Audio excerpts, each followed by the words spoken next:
Challenges face করতে হয়েছে শুটটা করতে গিয়ে, এবং সবাই কিন্তু সব ধরনের চ্যালেঞ্জ ফেস করে সেই চ্যালেঞ্জগুলোকে অতিক্রম করে ফাইনালি আজকে আমরা সবাই এখানে আসতে পেরেছি। এবং বলতে গেলে আমি আসলে বলবো যে I have had the easiest the most comfortable shoot among all of us এখানে।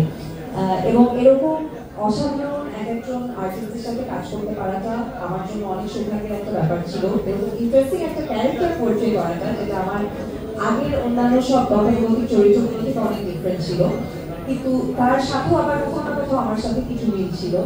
তো সবকিছু মিলিয়ে এই পুরো কাজের অভিজ্ঞতাটাই আমার জন্য অনেক সুন্দর ছিল। And we became a family after this project, and I hope এভাবেই আমরা সামনে আরো ভালো কাজ করে যেতে পারবো। সবাই দোয়া প্রার্থনা করছি। ধন্যবাদ।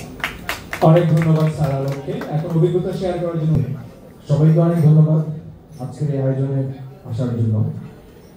আসলে শুটিং এক্সপিরিয়েন্স বলতে যেটা ছিল খুবই চ্যালেঞ্জিং, সবাই বলবে। সময়টা ছিল 5ই আগস্টের খুব কাছাকাছি, খুবই এক ধরনের ভয় শঙ্কা সবকিছু নিয়ে কাজটা হয়েছে, কিন্তু আমাদের যে লিডার আসিফ চৌধুরী, তার মনোবল দেখে আমরা বাধ্য হয়েছি আসলে ওইরকম একটা সিচুয়েশনে কাজ করার জন্য। আমি যাই কাজ করেছি, কিন্তু আসিফ চৌধুরী এত সৎভাবে এত এফোর্ট দিয়ে কাজটা করার চেষ্টা করেছেন, সেটার প্রতি আসলে আমরা সবাই কৃতজ্ঞ থাকা উচিত আমি মনে করি। আর আশা করি আপনারা সবাই বঙ্গতে দেখবেন। তার প্রথম এফোর্ট হলেও এটা আশা করি আপনাদের ভালো লাগবে। আমরা যখন ডাবিং দিয়েছি বা অন্যান্য ব্যাকগ্রাউন্ডের কাজ করতে গিয়েছি, আমরা র ফুটেজ দেখি মুগ্ধ ছিলাম, এবং একটার পর একটা পর্ব দেখার একটা আগ্রহ তৈরি হয়েছে।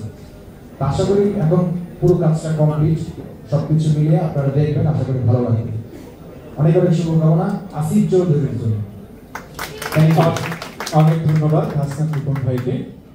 এ পর্যায়ে আমি অভিজ্ঞতা শেয়ার করার জন্য অনুরোধ করছি।